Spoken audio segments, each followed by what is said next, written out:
Bonjour à tous et bienvenue sur la chaîne YouTube qui vous met de bonne humeur, qui fédère les foules, qui rassemble les fans et qui parle de pédocriminalité. Ouais, je sais, c'est vraiment pas un sujet glamour et c'est pas un sujet qui attire, je sais. Mais c'est pas grave, sur cette chaîne on en parle et on parle des difficultés qu'on rencontre au quotidien. Aujourd'hui, je vais entamer un sujet que je trouve hyper important et que vous êtes beaucoup à entamer malheureusement.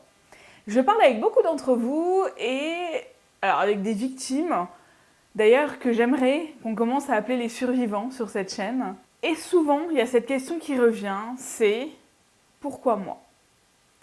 Et c'est une question dont je voulais parler parce que clairement, c'est une question que je me suis posée pendant très longtemps. Pourquoi moi? Pourquoi ça m'arrive à moi? En France, les chiffres le disent, ça arrive à 3 enfants sur 10. Pourquoi j'ai fait partie de ces 3 enfants-là?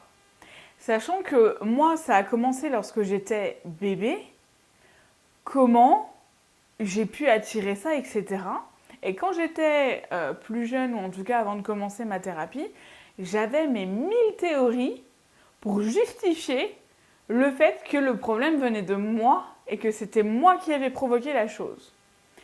Et les proches des survivants qui me demandent aussi pourquoi ça t'est arrivé à toi, parce que mes proches me l'ont demandé ou autre, et je précise, c'est hyper important, que c'est pas du tout de manière malveillante, mais c'est souvent de manière indélicate que les gens posent cette question. La réponse à cette question que je vais donner aujourd'hui, c'est arrêter de chercher une raison à quelque chose qui est irrationnel.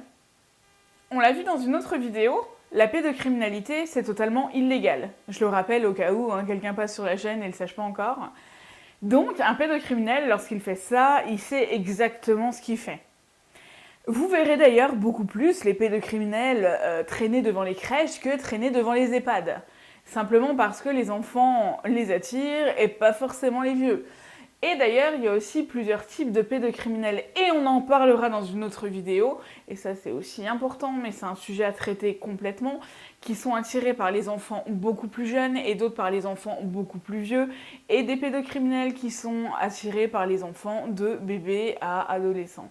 Donc, qui peuvent agresser, comme dans mon cas, pendant malheureusement très longtemps. Donc, pour en revenir à cette question où vous vous dites finalement, pourquoi j'ai fait partie des 3 enfants sur 10 ?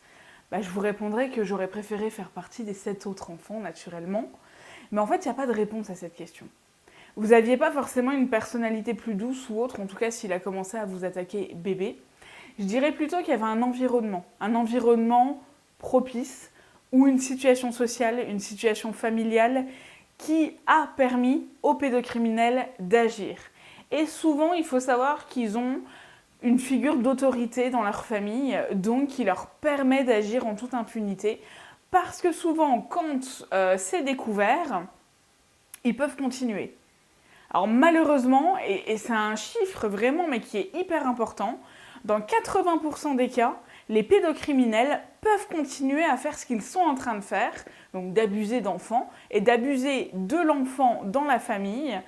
Les proches sont au courant, mais comme c'est quelqu'un qui a figure d'autorité, ou alors qui a une place, une position assez patriarcale ou autre dans la famille, il peut continuer.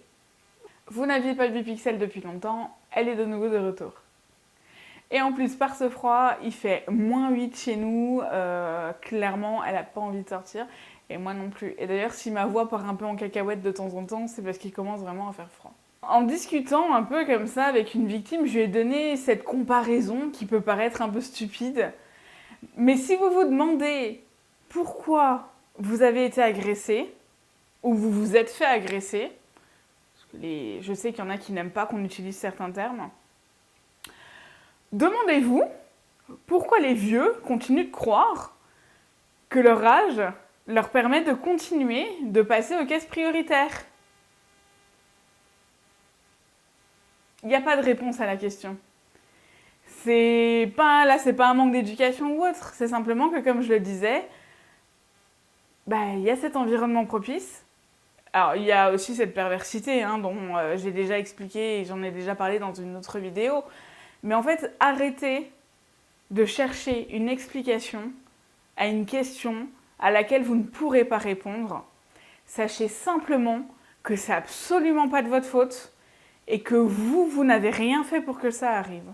Et j'insiste vraiment là-dessus, parce qu'en thérapie, je me suis rendu compte à quel point mon environnement social, éducatif, familial, que ce soit de la faute d'un tel ou un tel, ça on ne cherche pas, a été propice à mon agression et surtout du fait que ça dure aussi longtemps. C'est hyper important, comprenez bien, quoi qu'il arrive, que vous n'avez rien fait de mal, que c'est l'agresseur le problème. Et d'ailleurs, si vous êtes sur cette chaîne en train de regarder cette vidéo pour chercher un peu des réponses à vos questions, vous êtes un survivant. Vous êtes un survivant parce qu'il y a tellement de victimes qui se suicident et ça nous demande tellement d'énergie au quotidien de continuer à vivre et de vivre dans une société qui finalement n'est pas forcément adaptée à nous, que vous êtes un survivant.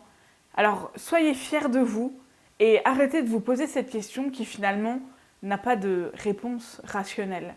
Si je pouvais en donner une, je dirais que vous êtes tombé sur un enfoiré qui vous a fait quelque chose qu'il ne fallait pas. Mais en aucun cas, ne soyez en colère contre vous, ne vous en voulez pas, pardon pour ça, parce que c'est vraiment pas de votre faute. N'hésitez pas en commentaire à réagir, à m'envoyer des messages privés, il n'y a aucun problème. Je vous dis à bientôt.